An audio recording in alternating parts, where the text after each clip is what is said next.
The change is huge. The change is the biggest thing humanity might have experienced for centuries. How big of a role, in your opinion, is the UK playing in all this? Who calls the shots in the EU right now? The British have always been a global rival to the Russians, historically. Keir Starmer went to Kiev and he signed a 100-year partnership agreement with Ukraine. Great Britain would take control of Ukraine's ports, airport, essentially points of entry. Russia now looks at the UK basically as the biggest threat to its interests, not America anymore. And they've made this pretty clear. In one of your interviews, Alex, I'll read out a quote you said, and I'd love you to elaborate on it. You said, the British are behind the war in Saudi and Yemen, Turkey taking down Bashar al-Assad, behind Israel, the war in Myanmar, the war between India and Pakistan. Why the UK? How much influence do you think the UK have?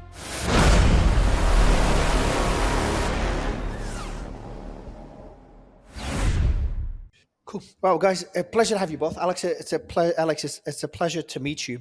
I'm going to start with the latest, pleasure's mine. So I'm going to start with the latest developments. We've got some good news and some bad news. The positive news, or seemingly positive news, is that Zelensky seems to be open to forego NATO membership in return for some sort of security guarantees. And Pyotr, last time we chatted, we're trying to figure out what type of security guarantees the West can offer Ukraine. So that's a negative development. And then freezing the lines, the other issue, the negative news, is territorial. That seems to be a sticking point since the beginning. Russia wants Ukraine to pull out of the Donbass and freezing the lines, potentially, depending who you listen to, in Zaporizhia and Kherson, and Ukraine saying no, and Europe as well, we freeze the lines as they are. Pyotr, I want to get your initial thoughts on these, on the pickle that we have here, the second point, and then the developments regarding NATO membership. Yeah, so nice to meet you, Alex, and thanks again, Mario. Look, I've always been on the side of sort of strategic pragmatism as much as I have my preferences, right? What I mean by that is that I've always been skeptical of Ukraine's ability to join NATO or the EU. I'm not against them joining in principle, but I think they would be a huge risk to both the European project, more broadly, the single market. Ukraine's a big country. It's a very unequal country. And this is all without, obviously, what's happened since 2022 or 2014. NATO, obviously, is more of a complicated one because of the security relationship with Moscow. And, you know, I always thought that maybe it made more sense for the Ukrainians to pursue more of a European Union unity or just a relationship than explicitly NATO, because the EU is more comprehensive. It could offer some kind of security guarantees or sort of whatever. And Macron has alluded to this in the past with this idea of a second-tiered European sort of structure whereby the core countries and then the periphery and then sort of outer circles, and Ukraine could be sort of on one of the more peripheral ones, would be like Turkey or something, whilst it develops and things like that. But you know, so the developments over NATO don't come as a surprise that he's making that concession, but it all comes back to this very ambiguous, what are security guarantees? We saw this in the 94 with Budapest Memorandum. You know, the US is saying it's going to provide Article 5 style guarantees. Well, then that's no different to NATO, and therefore the Moscow is not going to accept that. This seems like Trump trying to sort of just push a deal through, and ultimately Ukraine will be left in a pretty poor situation. As for the territorial aspect, simply put, you know, the Ukrainians want their sovereignty. They want their borders based on the 91. Russia will obviously claim that the Russian speaking parts are now part of Russia. And so even if Zelensky is making concessions on NATO, which was one of the two broader sticking points, I really struggle to see how we're going to find a comprehensive or simple solution to the territories. I really, unless Ukraine... Do you think Russia would freeze? Sorry, do you think Russia would freeze the lines in Kherson and Zaporizhia? Because there's been reports that they would, but they explicitly said they would like Ukraine to pull out of all 4 oblasts. Yeah, that's not going to happen because I don't think Ukraine may be willing to forego, say, there's so many variations of this scenario, right? You could forego the Donetsk and Luhansk, but keep Crimea. You could have all 3 gone. Russia wants all 4 and Crimea. That's the maximalist one. Or you could, you know, for me, there would be a medium ground where Ukraine says, okay, fine, Russia has Donetsk and Luhansk, but we will not give up Zaporizhia and Kherson, and they sort of keep the borders or new lines of contact as the demilitarized zone or whatever, the frozen line. But I just don't see that unlikely. I just don't see that likely, excuse me. So it's very difficult to know what the territory outcome will be, as it is, say, the NATO element. If Russia sees that NATO has made this concession, then maybe they will be willing to freeze along that line. But I'm curious to hear what Alex has to say. Yeah, Alex, same question for you. And I really want to get your thoughts on the first point, what security guarantees would look like before we move into the territorial concessions. You mean security guarantees for Ukraine? Correct, yes. Well, I think Russia wouldn't need any security guarantees from Ukraine, other than not joining NATO potentially. Well, yes, also limitation of their armed forces and neutrality. Well, this whole war happened because Russia was seeking certain, not security guarantees, but security provisions from Western powers. I think, Russians have never been overly obsessed with territory, but they are obsessed with legal aspects. And now that they have declared the 4 regions as the territory of Russia, I think that they will not accept to stop the conflict at the demarcation lines at the moment. So they will either take whole of Donbas and Zaporozhye by force, or they will demand that Ukraine withdraws from there, which Ukraine... And Kherson as well? Yes, correct. So you don't think Russia would accept to freeze the lines in Zaporizhia and Kherson if Ukraine... So Russia to freeze the lines in Zaporizhia and Kherson if Ukraine pulls out of the Donbass of Donetsk? I don't think so. I don't think so. And I think that the question of security guarantee, I tend to go a little bit with things that are between the lines but are not said outwardly. Back in January of this year, Keir Starmer went to Kiev and he signed a 100-year partnership agreement with Ukraine. And one of the provisions of that partnership agreement is that Great Britain would take control of Ukraine's ports, airports, and certain parts of the infrastructure, essentially points of entry.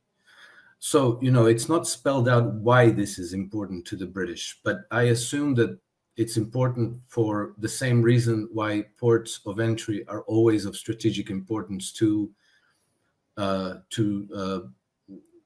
geopolitical powers through the futures, is because you can use it for a variety of ways to get in weapons, troops, saboteurs, drugs, biological and chemical agents, and so forth. So at some point a few months ago, I forget exactly who it was. I think it was Ben Wallace, but it might have been somebody else from the British side who was saying that it's imperative that Ukrainians don't allow Russians to take Odessa and that they don't allow the Russians to the river. By the river, he meant the Dnieper. Right?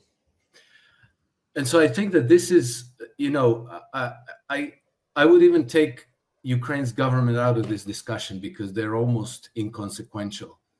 It seems to me that we're dealing always with the strategy of destabilizing, weakening Russia, imposing a war on Russia, and attempting ultimately a regime change in Moscow. And that what the security guarantees would have to achieve in this case is to keep Ukraine as a beachhead, as a viable beachhead for, future attempts to do the same thing. Meaning, drag Russia into... So obviously they've talked about the Americans using Ukraine to weaken Russia through a war of attrition. And that's been one of the points that's been debated. But now you've brought up the UK, and you've even talked in a previous interview about the UK playing a pretty big role in the peace negotiations right now, or the lack thereof, and the war as a whole, but also supporting what you call neo-Nazis in Ukraine. How big of a role, in your opinion, is the UK playing in all this? Who calls the shots in the EU right now? Because it seems that the EU and EU and the US are butting heads on what a peace deal would look like? Well, I don't look at governments and nations necessarily as monoliths. So if you asked me this before Trump came to power, I would say same thing. The United States, UK, they're joined at the hip and they're doing the same thing. But since Trump came to power, obviously we have a differentiation between the two nations' approaches, and I think that the United Kingdom is still completely obsessed with Project Ukraine, and I think that they play the dominant role, which the United States has now distanced itself from. We've seen that at a number of junctures through the conflict, like, for example, in the aftermath, during the counterattack in 2023 in the summer. You had a moment when the Ukrainian commanders were hesitating to go too far because they felt that they shouldn't go beyond where they can secure their lines against the Russians.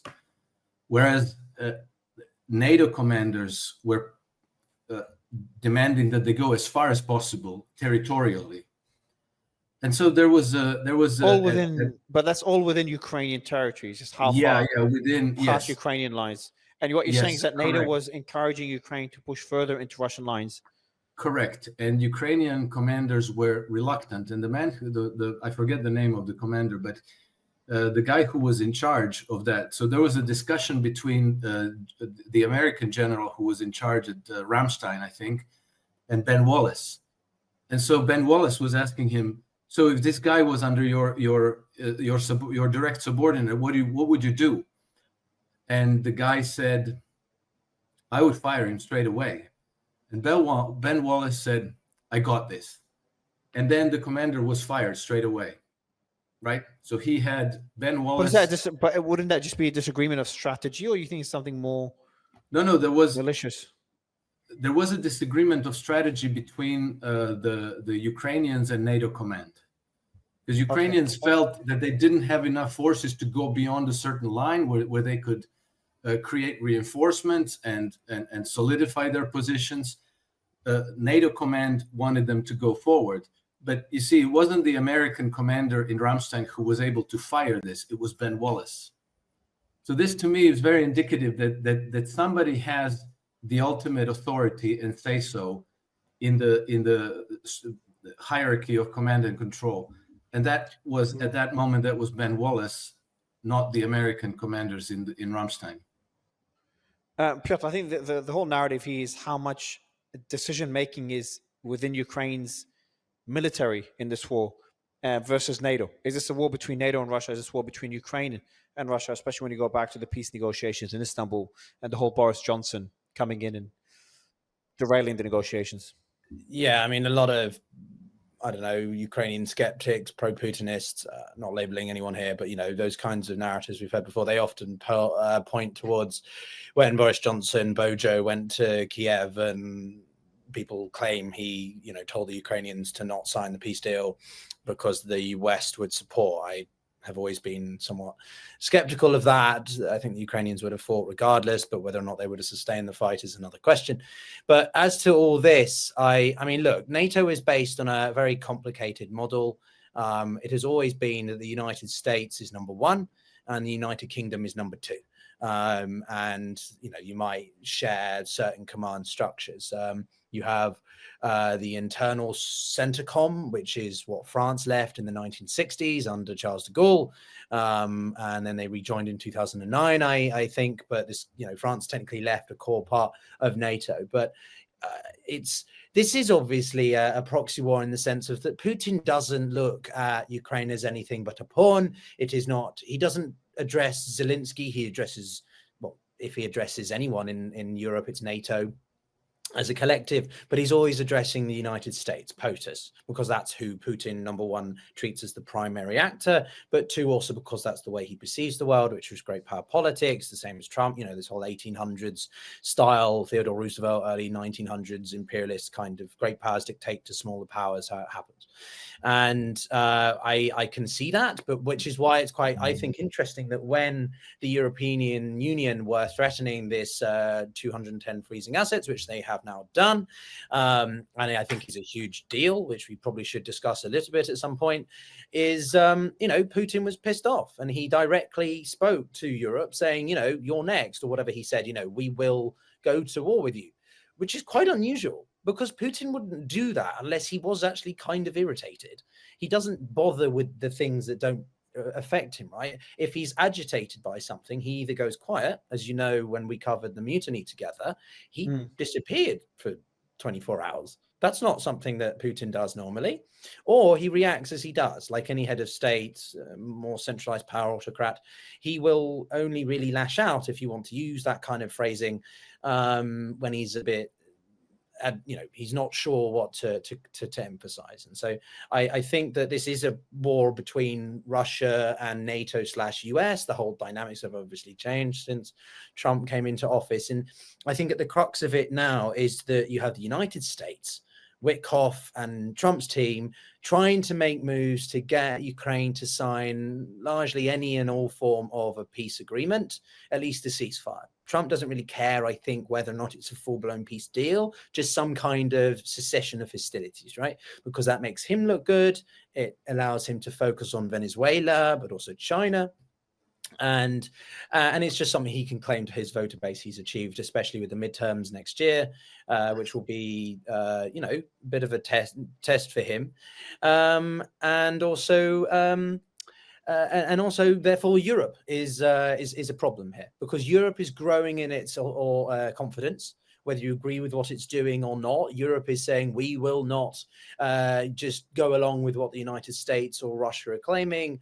And Europe is seen as a dying continent with a lot of bureaucracy, double standards, etc., etc. Some people call it communist, which is obviously absurd. But I can understand why some people feel the way they do about Europe. But I think when it comes to the UK, I'm interested why Alex singled out the UK, because to be honest with you, I don't think the UK is any much different to France or Germany. I think that those three are the key powers, the E3 as they're known, because they are the most bullish. They're the ones that are pushing for continued support. The other major player, Italy, obviously, economically speaking, has pushed back on this idea of freezing the assets. Meloni has pledged support to Ukraine, but she's often always deviated slightly. And obviously Brussels and Belgium have done a lot. So I think I think that Europe is now taking a pivotal role in terms of trying to step up financially. But the big question for me is always about the military side. The United States is beginning to pull assets out of Eastern Europe, not rapidly, but gradually. And so the Union, in Poland, in parts of the eastern flank. And so therefore the EU has a difficult dilemma, which is on the one hand, they're raising the financial pressure on Moscow, but the United States can basically flip a switch, and the EU would be in pretty tough shit when it comes to the military defense and deterrence aspects. Europe is always, I'm going to read out a quote, because you've asked Pyotr, you've asked Alex a question that I had that question as well, on why the British, why focusing on them rather than the entire EU? Because, over the last few months, everyone's laughing at the EU for not being able to do enough, or being excluded from the peace negotiations. But in one of your interviews, Alex, you said I'll read out a quote you said, and I'd love you to elaborate on it. You said, the British are behind the war in Saudi and Yemen, Turkey taking down Bashar al-Assad, behind Israel, the war in Myanmar, the war between India and Pakistan. You've also linked them to the neo-Nazis in Ukraine. Why the UK? How much influence do you think the UK have? Because everyone looks at the EU, including the UK, the entirety of Europe, as not having much say or limited say in these negotiations. And can I just add to that, Alex? I'm trying to understand who's calling the shots as well. I'm just quite impressed that you give the UK that much credit, to be honest with you, because since Brexit, I think the UK's kind of been a bit fucked. So I'm impressed you give them that much credit. So yeah, before I get into that, I just wanted to get back to something I was saying before to give you the specifics for the viewers to be able to do their own research if they choose to do so. So the incident that I was talking about was between Ben Wallace, the American commander in Germany was Christopher T. Donahue, and the Ukrainian commander who ended up sacked by Ben Wallace was Major General Andrei Kovalchuk. Now, why the UK? Well, I kind of look at history in the long cycle, and I've noticed that the UK has had a very, very long tradition of rabid Russophobia. I've lived in the UK. I've worked with a lot of British people, and I feel that it's almost like it's in the mother's milk for whatever reason. But it goes back in history to the first Crimea War and farther back as well. If we just go back to World War II, for example, here's what happened.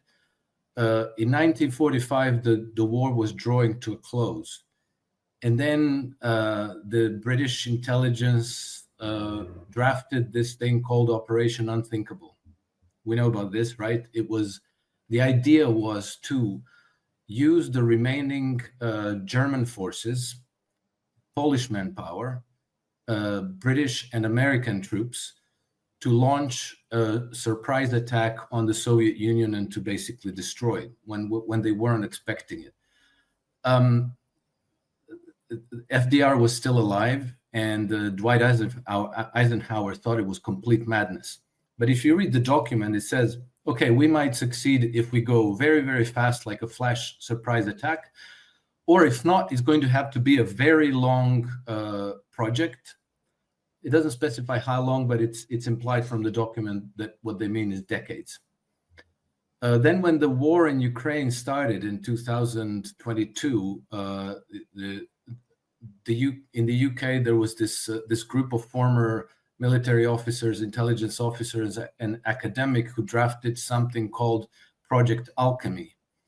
And Project Alchemy spells out a lot of very interesting things. But the theme that runs through the document is we have to keep the Ukrainians fighting. So complete opposition to war coming to a when was Project Alchemy drafted? This was in 2022. I don't want to waste time by trying to find it in my notes exactly, but it was in 2020. It was in 2022. Sorry. Yeah. Right, Pyotr? And so, yeah, no, I just wanted to say, actually, I do agree with Alex on a couple of points. You know, I mean, my father is Russian, my mother is English, so I have this direct, weird composition of the both. And from speaking to both of them on a personal level, right, a lot of what Alex says is very true. The British have always been a global rival to the Russians, historically, the Crimean War. But the difference to them and say the French is that the French were very willing to engage with the Russians in subsequent years. The primary language of Russia amongst the nobility or aristocracy in the 1800s was actually French. And you heard of a lot of French, like St. Peter the Great, when he came around his great tour of Europe in the 1710s. He went to Amsterdam, he went to France, he went to Strasbourg. He did a lot of visiting of continental Europe. He did go to London, I think, but you know, he didn't like London's sort of vibe, if you like. But in recent years, or more modern history, right, London has obviously been a hub for Russians. Khodorkovsky, Gary Kasparov. There's a lot of Russians who moved to the UK in the event of the fall of the Soviet Union. And generally speaking, the UK is a nuclear power. But they've always also had this island syndrome, right? Unlike France, that has had this continental relationship with other countries across Europe and extent Russia, UK always was slightly more detached. And also because the British have been one of the most bullish when it comes to Ukraine. The French have been supportive, but they've always been slightly different, right? If you look at any opinion polls of Europe, it's the most anti-Russia or pro-supporting Ukraine in whatever means. The Baltic states, Poland, and for some reason the UK. as you said, right, the UK have signed defense pacts with the Polish, with the Ukrainians. Sure. They've done all these things that other countries sort of do. And it's quite an open secret that there's a hell of a load of British SAS and Secret Service members operating in Ukraine, supporting them. So this is similar to the national security strategy where Trump talks about, I'm going to paraphrase it, but kind of Russophobia within the EU.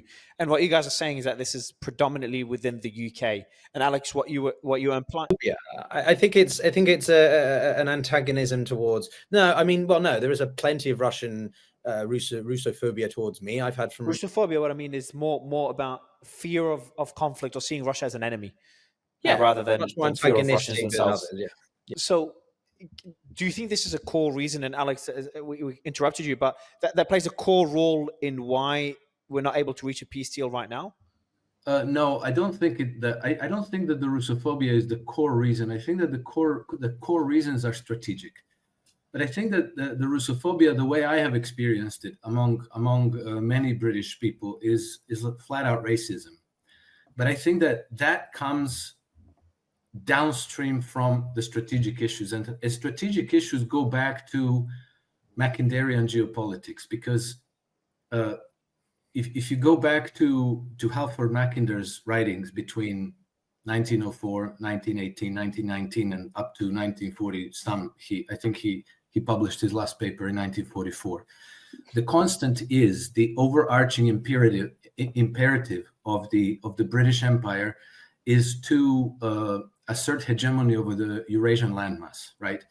And then the problem is that Britain is a maritime empire, and the weakness of the maritime empire is that it cannot control the economy's commerce or military of land-based empires. And they predicted that a land-based empire would emerge on the continent of Eurasia, basically in what they called at first the pivot area, but then later he renamed it as heartland. That's Mackinder's heartland theory. And he assumed that power would be Russia, that would emerge on the continent.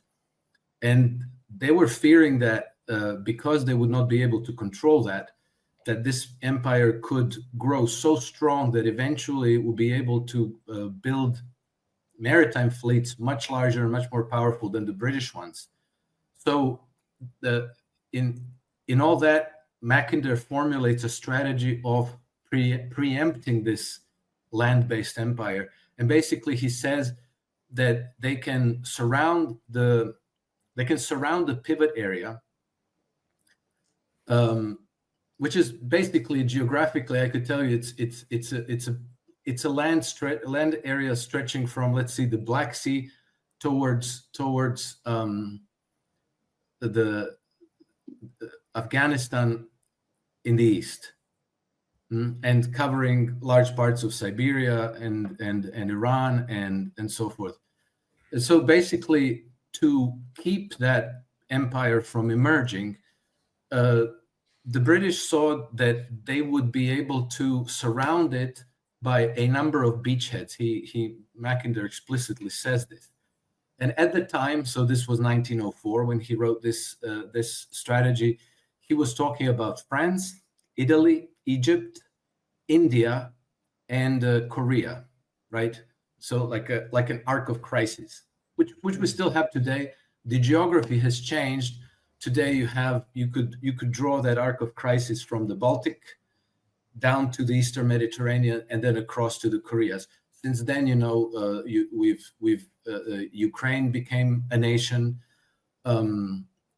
Israel became a nation, India became divided between Pakistan, India, Bangladesh, Korea's got divided, North and South Korea. So these are all flashpoints that can always be detonated to create a potential quagmire war, into which then you draw this pivot power and you constantly weaken it.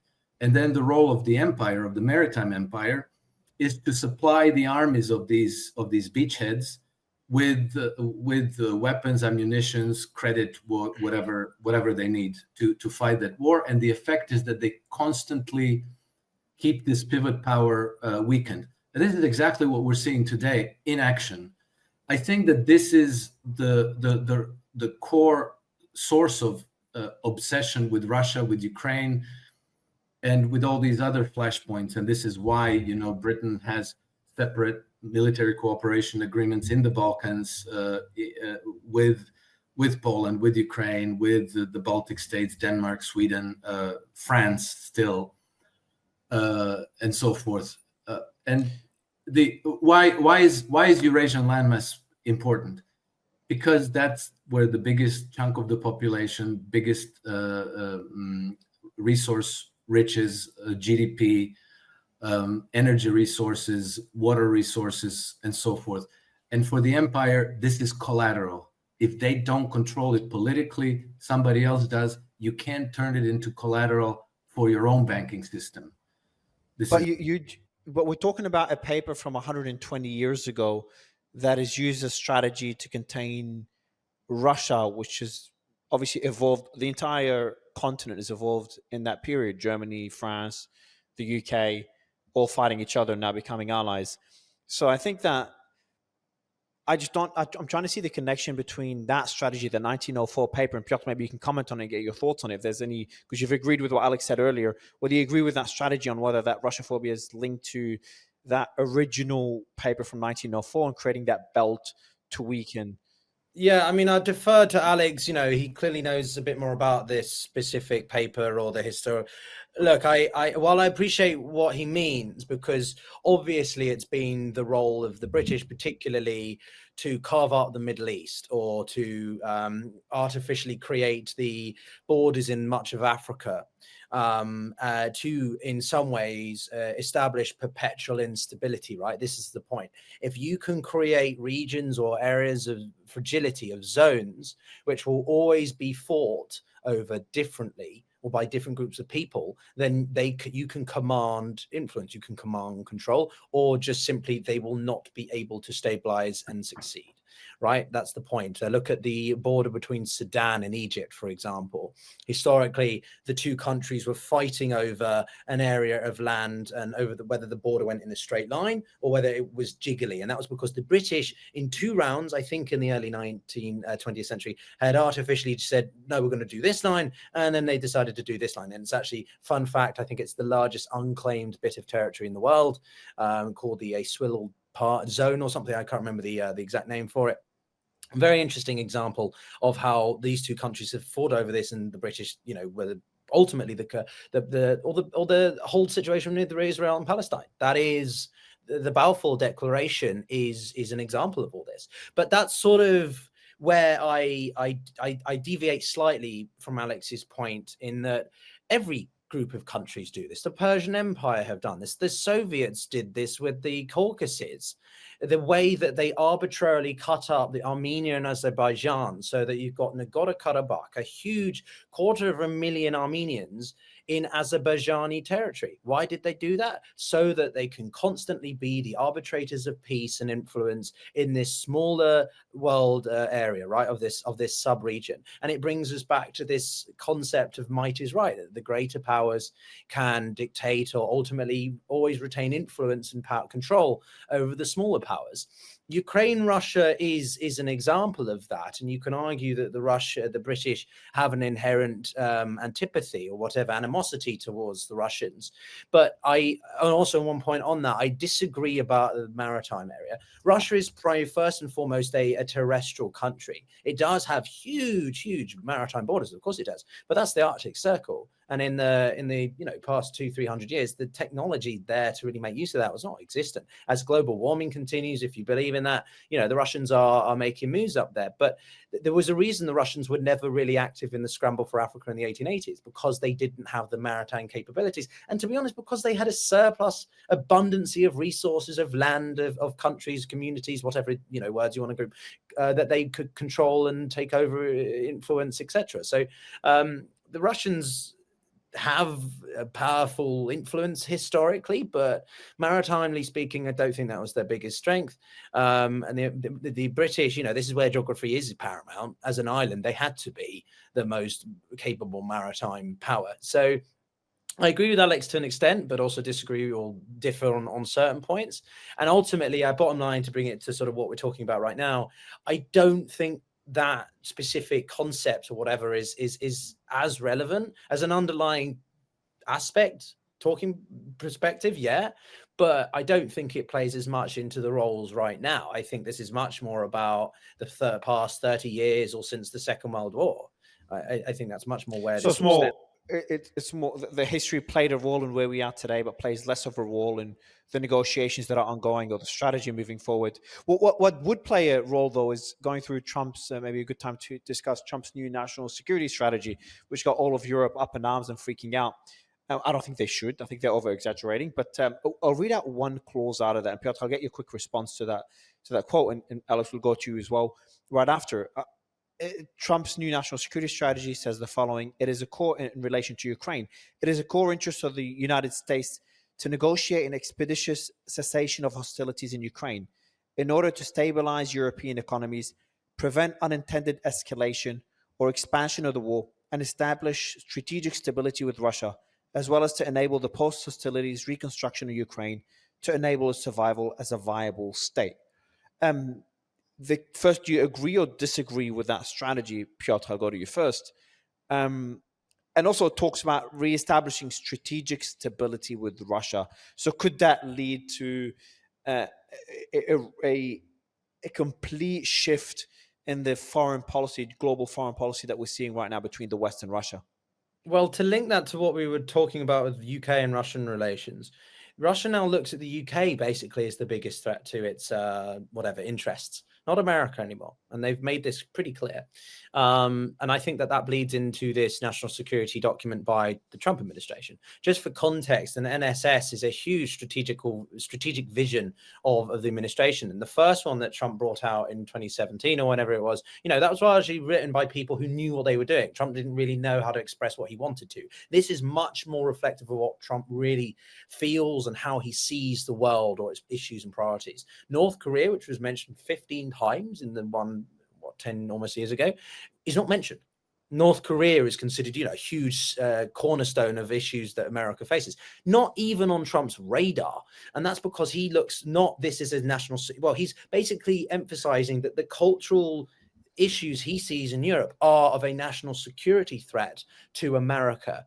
Now, on the Russia element, I have a mixed feeling on this, which is I want nothing more than for Russia to be a constructive relations with the United States, Europe. I think that would be amazing. I think Russia would be a fantastic bridge between the West and Asia. And I don't want to see Russia pushed into the arms of the Chinese. I think Russia belongs in Europe. But that's my preference. But right now, that isn't possible. The differences between Europe and Russia, we've talked about them, were well established.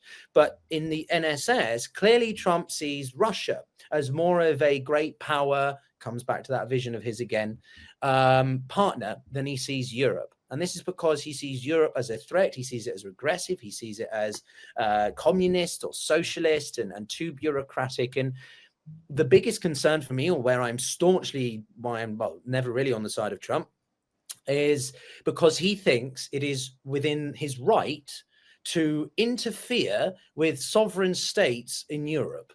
Now, I get that the EU is a big bureaucratic blob and out of touch or not necessarily democratically elected. However, it does not justify Trump's ability to go in there and start interfering in sovereign states. He has a problem about the British or Labour Party coming over to help with voters in the Democratic Party during the election last year. That's exactly the same kind of thing that he is suggesting he wants to do in Europe by encouraging the likes of the Robert Ficos, the Viktor Orbáns, and Marine Le Pen's to take office. Again, if the Europeans want to vote for those people, okay, it's not my personal preference, but if that's what the European electorates want, then that is what happens. But that does not justify and mean that the United States can get involved directly, because that is electoral interference. And that's what Putin does in Moldova, Romania, and other places. Viktor Orban is a democratically elected leader, but he's been in power for 15 years. And that doesn't really make him much different to the von der Leyens who aren't elected, although they technically are by the European Parliament. So I'm staunchly against Trump's suggestions in the NSS on Europe especially. And, that's why this revelation today or yesterday of them freezing the assets is going to be a problem. for the Trump administration, because it shows that the EU has teeth and is willing to grit them, and if anything, do more of this into 26.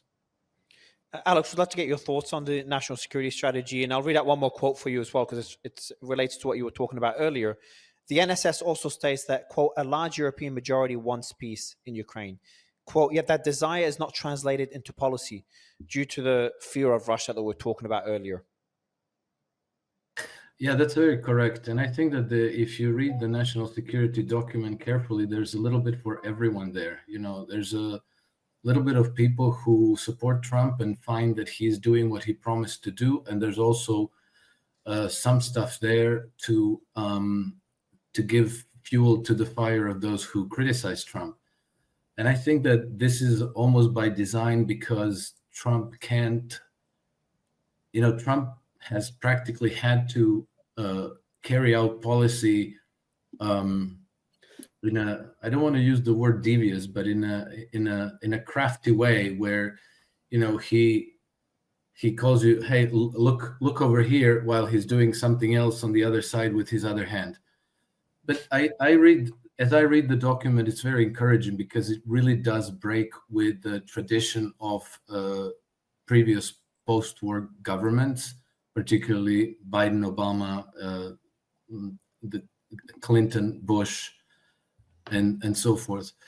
And I think that with regards to relationship with Russia, that's extremely encouraging, because we're talking about two nuclear superpowers.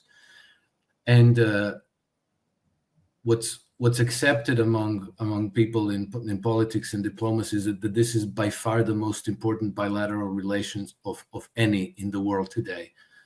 And the fact that Joe Biden, under his administration for 3 years, never even picked up the phone to speak to the Russian, put us all in jeopardy of and at risk of nuclear annihilation. So the fact that Trump picked up the phone, spoke to Putin, and that they reestablished diplomatic relations, and that they intend to build them, is hugely encouraging.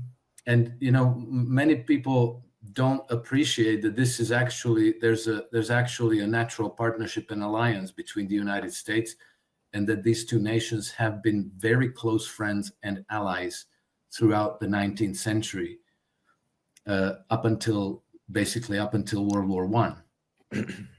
And now, what is happening now? One of the elements that we have to appreciate is that we have the shifting of global power, economic, military, cultural, diplomatic, from west to the east. So it's all moving towards the east, China, India, Japan, and I think that the Trump administration people are not naive as they sometimes appear to be. And the reestablishing the close relationship with China, and even talking about the two nations connecting physically through the Bering Strait, is extremely important, because it plays into that shift. If we're used to looking at the map of the world essentially with Europe at the center, and the world has been Eurocentric for the last 5 or 6 centuries. But now, if you look at the world from a different perspective, let's say you look at it from North Pole perspective, and then you see that the center of gravity is now, let's say, China, and then over China you have this big arc where you get Russia and United States coming together, and then this arc closes around the Pacific. The center of the world is shifting to that zone, and from that perspective, what you see is that Europe is completely on the periphery. And I think that this is part of the reason why the Europeans are now so hysterical, because they're effectively becoming completely irrelevant. What happens to that strategy, though, if Trump is no longer in office? How big of a role do you think that will play in the state of the world moving forward? Things, as Putin said in one of the meetings, he said, every time I meet a president, we discuss one thing, but men in black suits come and something completely different is discussed, or something completely different happens. It kind of removes a lot of the teeth, a lot of the impact that a national security strategy of any president could really have. So that's why I'm a bit skeptical. I want to get your thoughts, Alex. Skeptical on how big of a change that will lead to Russia and US relations Trump's only got 3 years left to make something happen. The change is huge. The change is the biggest thing humanity might have experienced for centuries. And you're absolutely right. It's a great question. What happens when Trump is no longer there? And that could happen in less than 3 years, right? If Trump becomes incapacitated while in office or assassinated or whatever, things happen. Same thing could happen if something happens to Vladimir Putin. But I believe that the change of course that is happening in the United States today is not just Trump. He's the front man. He's the loud, boorish face of this transition. But I think that what's behind him is a much more broad-based push and a much more robust movement that has been basically asking for this change. Because, let's face it, the United States has been the military enforcement arm of the Western Empire. It's cost the nation a great deal, hundreds of military bases all over the world, gutted industrial base, destroyed economy, infrastructure, the basic health of the society in disintegrating. If you look at the state of the American cities, it's pitiful for what's supposed to be the most powerful nation on earth. So American people see this. They wonder, how did this come about? We are the wealthiest, most powerful nation in the world. Look at this. We have, China built 50,000 kilometers of high-speed rail networks. The United States didn't build 110, right? Nothing. So why are we falling behind technologically, militarily, economically, and so forth? And I think that this is what has forced rethinking in the United States, and that rethinking is present in the government agencies, in academia, in the military circles, and among ordinary people who can no longer find good jobs, who have no job security, who have no health security. And I think that the reaction has resulted in the election of Trump. If Trump is gone, I think there's a good chance that whoever replaces him might be pushing in the same direction. I think it's very hard at this moment to imagine this momentum being lost very easily, because what does that mean? Going back to somebody like Kamala Harris or, Jake Sullivan or Antony Blinken.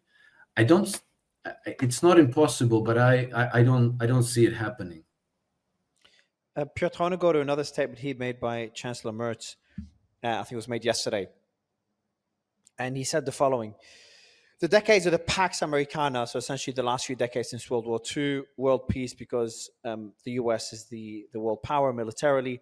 The decade of the Pax Americana are largely over for us in Europe, and also for us in Germany as well. It no longer exists as we knew it, and nostalgia won't change that. Do you believe in that statement? To an extent. I think it's ironic coming from the Chancellor of Germany, to be honest. It bleeds into what some of the points Alex was saying. A couple of things here. Number one, Europe isn't irrelevant. We have 500 million people. We have one of the single biggest markets in the world that rivals the United States by GDP, if you measure it nominally. Europe is in a bad shape, and we're being squeezed, or it is being squeezed by the Russians, the Chinese, and the Americans. But I like to believe, not naively, in Europe's potential. What they need to do is stop sitting on their hands, putting their head in the sand, pull their finger out and actually start producing things, be it military stuff. But we have the capacity to do that, and I think it could work. The biggest issue is that the EU is a centralized body which goes against a lot of the sovereign states, Orban's, the Maloney's. There's a spectrum of people who are 100% pro-federalist, want the EU to basically become the United States of Europe, and then 100% sovereignty, defund, dissolve the EU, which isn't going to happen. I've always had an issue with what they call too far, too fast, which was basically that the EU grew too fast and too far without integrating or resolving its issues. The sovereign debt crisis of 2012 demonstrated that if you have a single monetary policy, but you don't have a fiscal policy, you're screwed. What happened to Greece? Because they had to protect the euro and Germany, essentially, right? How this leads into the US, or to your question, is simply that for too long, the European Union have been complacent and free riding, and I do always have agreed with Trump on that, of the security assurances, the nuclear umbrella that America protected. Wrongly so. There was a statement said by Joseph Borrell, the former secretary of, the foreign secretary, what Kaja Kallas is now. And he said, the EU has been too reliant on Russian cheap gas, Chinese cheap markets, and US security. And that was 3 years ago. And not much has changed, or we're finally seeing the Europeans do something. So, yeah, I do think there were they're doing something on all three fronts. They're cracking down on China, obviously moving away from Russian gas, and now being forced to decouple from US security guarantees. But they are. But what's interesting about the Chinese is that they also kind of, buddy up with the Chinese a little bit here and there when it comes to solar batteries and stuff. Tries to try to, poke a little bit at the Trump administration. So I think that's quite interesting. Russia is completely trying to be disregarded. But the last thing I'd say, very simply, is that the US has over 800 bases around the world. Most of those were inherited from the British or other former Soviets or the Germans, and were welcomed by actually sovereign states, right? The bases can, most of them, be gone if the sovereign states don't want them there, but they do. And this isn't an endorsement of American global military expansionism, but I personally don't think, while we are seeing a shift to Asia. Of course we are. The population center of gravity makes it inevitable. But I think it's difficult to dismiss the United States or West or whatever completely, because China has got challenges. They are aggregately doing very well, but if you look at the GDP per capita, they're very poor. India is a growing power. They're about to overtake Germany and Japan, but they are struggling as well. There's a lot of inequality there. And to raise your people out of poverty takes a long time. So India and China are both torn between focusing on their domestic issues as well as internationally. So we are certainly Pax, I don't know, what do you call it? Pax nada? Like, as in there is no center of gravity, right? You've interviewed Ian Bremmer. That's what he means by G0. There is no G force like America or anyone. So you have three poles. That's a good thing. Is that a good thing or a bad thing? I think it's bad, but why do you think it's bad? More likelihood of conflict now that there's more than one superpower? Perpetual instability. Whether you like, but that's what we've had that, but we've had that since World War II, just through proxy wars rather than direct wars. So that hasn't changed, and we'll probably see that now with the nuclear deterrence. No, that's not true. And after the end of the Second World War, you had bipolar world, which is inherently more stable than multipolarity. And theory suggests that even if you have multipolar world, as in there is no single pole, over time it tends to gravitate to bipolar, i.e. China block, America block. What's interesting about that will be India. India, I think, and the global south is going to be interesting. But yeah, anyway, to bring it back round to your original question. Which one's safer though? Unipolar, bipolar, or multipolar world? I would encourage you to check out Ray Dalio's book about that, the power cycles, system cycles, right? Because it argues that one comes and goes. And his argument is that China is now taking over from America, and therefore China's going to become the unipolar entity. I disagree. I also think there is not enough consideration of technology, right? In history, we've seen one power empire dominate and others and come and go. But what makes difference now is that we're not just talking about on the Earth, we're talking astropolitics, forget geopolitics. We've got to talk about space now. And the Americans and the Chinese and the Russians and the Europeans are all vying for that. And I think it's going to be very interesting to see whether or not we really can return to some kind of unipolar world, because I don't think so. I think what we saw after the end of the Second Cold War was a very unique time, but I just don't think the Chinese have that interest or the capability yet.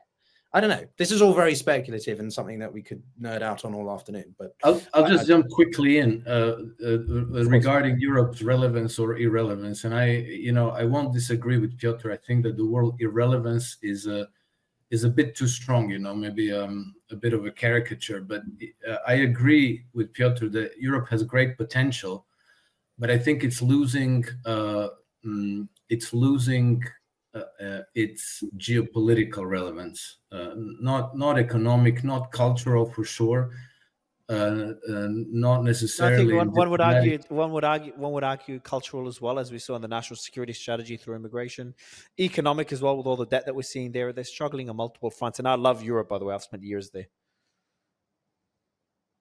Is the way I perceive problems of Europe is also to an extent personal, because I run a small business, and I'm finding it more and more difficult just negotiating the regulation and ever-changing, ever-shifting banking rules. So I already got partly debanked on more than one occasion, had my accounts blocked, couldn't pay bills, couldn't receive money. For a simple purchase, a simple bill to pay, I had to go to my bank like 3 times, have multiple phone conversations, because you can do everything as normal up to this amount of money, which is 6,000 euros. And beyond that, I have to get their special permission.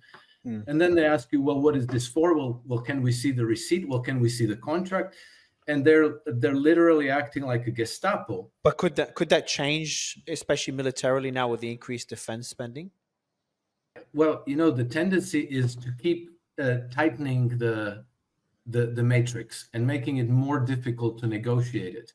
And so as a small business owner, already contemplating certain developments, expanding certain projects, I already at this level have to think, I don't know if this makes any sense. I think I have to move the business to the United States, because I know that in the United States, when you order your bank, pay this bill, they pay the bill. They don't ask you for receipts.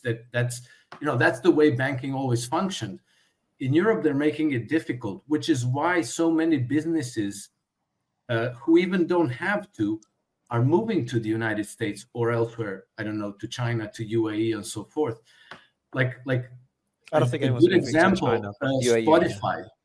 Spotify was in Sweden. They moved to the United States not because they can't run their business out of Sweden for lack of resources or this and that. It's because the state bureaucracy is almost punishing you for creating something and succeeding. Gentlemen, really appreciate your time. I think we went well beyond Ukraine and started discussing general foreign policy and historical foreign policy as well, and getting into speculative foreign policy too. Really appreciate your time, Alex. Pleasure to meet you. And Pyotr, good to see you again. Thank you.